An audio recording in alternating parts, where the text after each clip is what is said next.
Hello guys, I am Reshu Rani. आज मैं आपको हर्षवर्धन के बारे में बताऊंगी। सो स्टार्ट करते हैं। हर्षवर्धन 16 वर्ष की आयु में 606 ईस्वी में गद्दी पर बैठा। हर्ष की प्रारंभिक राजधानी थानेश्वर थी। बाद में उन्होंने कन्नौज को अपनी राजधानी बनाया। प्रयाग में बहुत बड़े दान समारोह का आयोजन किया गया। संपूर्ण भारत से लोग दान दक्षिणा पाने के लिए एकत्र थे। राजा दान दक्षिणा की सभी वस्तुओं को, यहाँ तक कि राजकोष की संपूर्ण संपत्ति और अपने शरीर के समस्त आभूषणों को जब दान दे चुका, तो एक व्यक्ति ऐसा रह गया जिसके देने के लिए उनके पास कुछ शेष नहीं था। दानार्थी बोला, राजन, आपके पास मुझे देने के लिए कुछ नहीं बचा है, मैं वापस जाता हूँ। राजा ने कहा, ठहरो, अभी मेरे वस्त्र शेष हैं जिन्हें मैंने दान नहीं दिया है। और पास खड़ी बहन से अपना तन ढकने के लिए दूसरा वस्त्र मांगकर उसने अपनी उत्तरीय उतार कर यह याचक को दे दिया। गदगद स्वर से जन समूह ने हर्ष ध्वनि की, राजा चिरंजीव हो, उनका यश अमर रहे आदि नारे लगाए।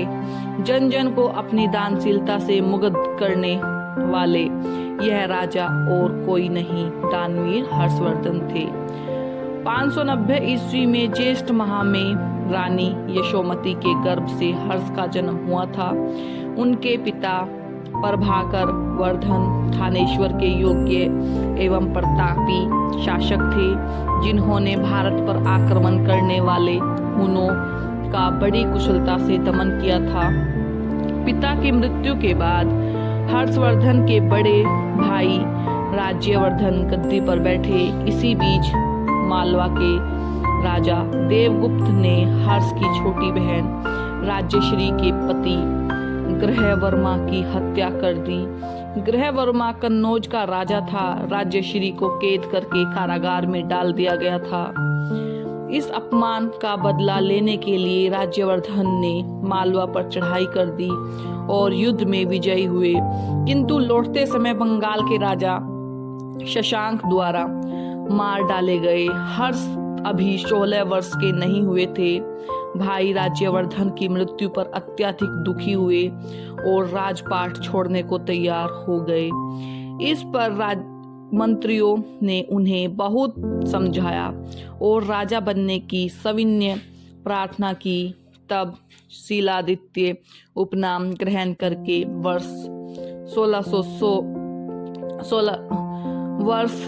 606 ईस्वी में वह कन्नौज पर सिंहासन पर बैठे। तब तरुण हर्ष के सामने दो काम थे। एक तो अपनी बहन को ढूंढकर लाना, दूसरे अपने भाई के हत्यारों को दंड देना। इसके लिए उन्हें अनेक कठिनाइयों का सामना करना पड़ा। वह इस दोहरी नीति से अत्यधिक उद्विग्न हो उठे। इसी बीच हर्ष के कर्मचारियों ने उन्हें दिग्विजय के लिए प्रेरित किया। हर्ष ने पहले शशांक को परास्त किया, उसके बाद बहन राजश्री का पता लगाया, जो पति की मृत्यु से दुखी होकर जंगल में चिता में जलने जा रही थी। अपनी बहन को वे ले आए और उसे जीवन पर्यंत अपने पास रखा। इसके बाद हर्ष ने उत्तरी भारत के विभिन्न राज्यों को जीतकर अपने अधिकार में कर लिया और अपने राज्य में पूर्ण शांति स्थापित की। दक्षिण भारत पर विजय प्राप्त करने में वह असफल रहे। चालुक्य नरेश पुलकेशिन द्वितीय नामक राजा ने उन्हें नर्मदा नदी से आगे नहीं बढ़ने दिया। हर्ष एक कुशल सेनापति एवं सूरवीर योद्धा थे।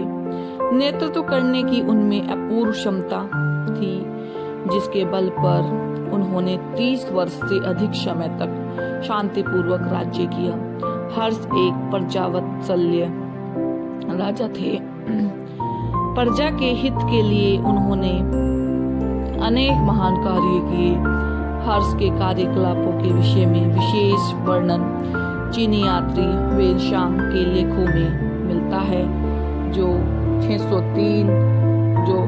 630 ईस्वी में भारत में बौद्ध धर्म के पवित्र स्थान को देखने तथा बौद्ध धर्म के पवित्र ग्रंथों को लेने आया था। हर्ष के समय में भारत को अपने इतिहास में एक अत्यंत भव्य अनुभव को देखने का सौभाग्य प्राप्त हुआ। हर्ष धार्मिक विषयों में उदार और विद्या प्रेमी थे। प्रयाग की सभा में वह सभी वर्णों, जातियों, धर्मों और संप्रदाय के लोगों को निष्पक्ष होकर दान देते थे। बुद्ध की मूर्ति के साथ साथ सूर्य और विष्णु की मूर्तियों का भी सम्मान करते थे। वह इतने बड़े दानी थे कि युद्ध सामग्री के अतिरिक्त सब कुछ दान देते थे। उन्होंने नगरों एवं गांवों के राजमार्गों पर धर्मशालाएं बनवाई जिनमें भोजन और चिकित्सा का प्रबंध था। हर्ष स्वयं विद्वान होने के साथ साथ विद्वानों के आश्रयदाता भी थे। बाण भट्ट हर्ष के दरबारी कवि थे जिन्होंने कादम्बरी की रचना की थी। बाण भट्ट ने हर्ष के काव्य कौशल, ज्ञान और उनकी मौलिकता की भूरी भूरी प्रशंसा की। हर्ष ने संस्कृत भाषा में रत्नावली, नागानंद और प्रियदर्शिका नामक नाटक लिखे। साथ ही एक व्याकरण ग्रंथ की भी रचना की। प्राचीन भारत की साहित्यिक समालोचना में हर्ष को उच्च श्रेणी का कवि माना जाता है। उक्त रचनाओं के अतिरिक्त कुछ अन्य निबंध हैं जिनकी रचना का श्रेय हर्ष को ही दिया जाता है। हर्ष सरकारी जमीन की आय का 1/4 विद्वान को पुरस्कृत करने में और दूसरा 1/4 विभिन्न संप्रदायों को दान करने में खर्च करते थे। विद्वान कवियों के अतिरिक्त अच्छे धर्म प्रचारक भी उनकी राज्यसभा की शोभा बढ़ाते थे। इनमें सागरमती, प्रज्ञारश्मि, सिंहरश्मि और हेनस्वांग आदि प्रमुख थे। हर्ष की नीति अहिंसावादी थी। उन्होंने अपने राज्य में सर्वत्र मांसाहार को निषेध कर दिया था। उन्होंने जीव हिंसा पर रोक लगा दी थी तथा कठोर दंड का प्रावधान कर दिया था। हर्ष के समय में वास्तुकला, शिल्प, गृह विज्ञान, गृह निर्माण के अतिरिक्त विविध कलाओं में भी भारत बहुत उन्नत था। हेनस्वांग ने उस काल के नाना प्रकार के वस्त्रों का विशेष उल्लेख किया। नगरों में कन्नौज, प्रयाग, मथुरा, थानेश्वर, हरिद्वार, रामपुर, पीलीभीत, अयोध्या, कौशाम्बी, वाराणसी, रंगपुर आदि विशेष रूप से समृद्ध एवं विकसित थे। ये नगर स्तूपों, विहारों, मंदिरों, अतिथि भवनों, धर्मशालाओं एवं सब प्रकार की सुख सुविधाओं से पूर्ण थे।